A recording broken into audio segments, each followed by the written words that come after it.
Welcome to the Mayfield Minute. My name is Justin Carrico, and this is your insider's view in 5 minutes or less.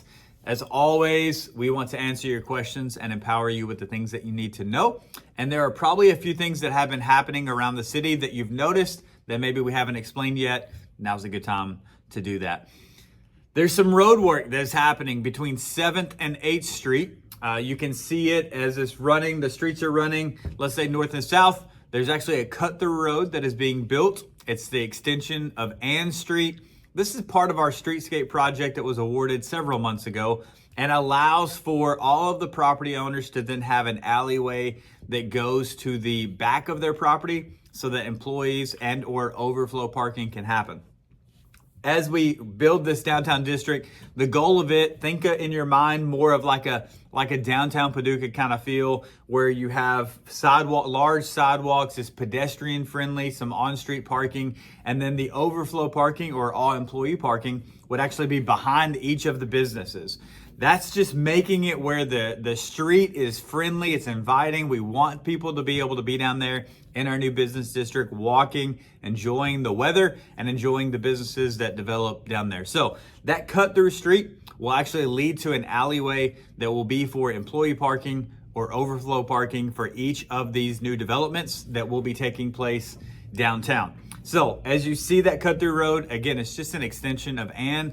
There'll be a few other ones that are happening as well, and there'll be a lot more developments with streetscape pieces of this happening over the next several months, and if I'm honest, probably even years. But definitely wanted to let you know that is the beginning of that, and allowing for these businesses to develop and have these employee and overflow parking behind their building, so that the pedestrian friendly piece of this is right there on the sidewalk where people can come, walk, enjoy, shop, etc. The second thing I wanted to mention actually has to do with our new city logo. I'm sure that you probably saw our new city logo as we revealed our date for the groundbreaking. I wanted to share a little bit about it, of our city logo, as far as like what the thoughts were behind it, so that every time you see it, you think about actually these three things. The new city logo, number one, we wanted to keep it simple, right? It's very similar to this. We've actually changed out the middle of this. This right here is our old city seal, and we've created something that looks very similar to it.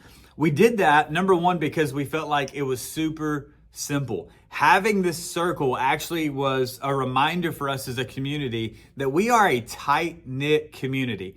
If there's anything that has been proven over the last several years, it's that we can come together when needed, and we will bond together and help each other as a community. And so the circle of that just represents that we are a tight-knit community. We always come together through thick and thin, no matter what.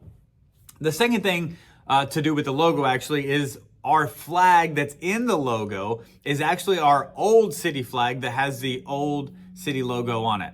We wanted to do that as more of a sentimental piece of the city logo. It's a reminder of what has shaped us and what has brought us to this moment that we have right now. We do not want to neglect the past. We don't want to forget the things that have been done to set us up for this moment so that we can actually build forward on the backs of those who have helped us in the past.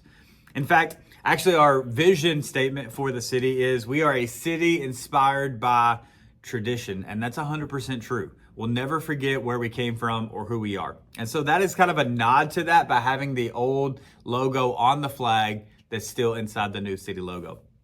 The last thing I wanted to share with you is that the picture inside of the logo is actually the rendering of our new city hall. This right here reminds us that we're resilient and that the best days are ahead, and it sets the pace for us to rebuild.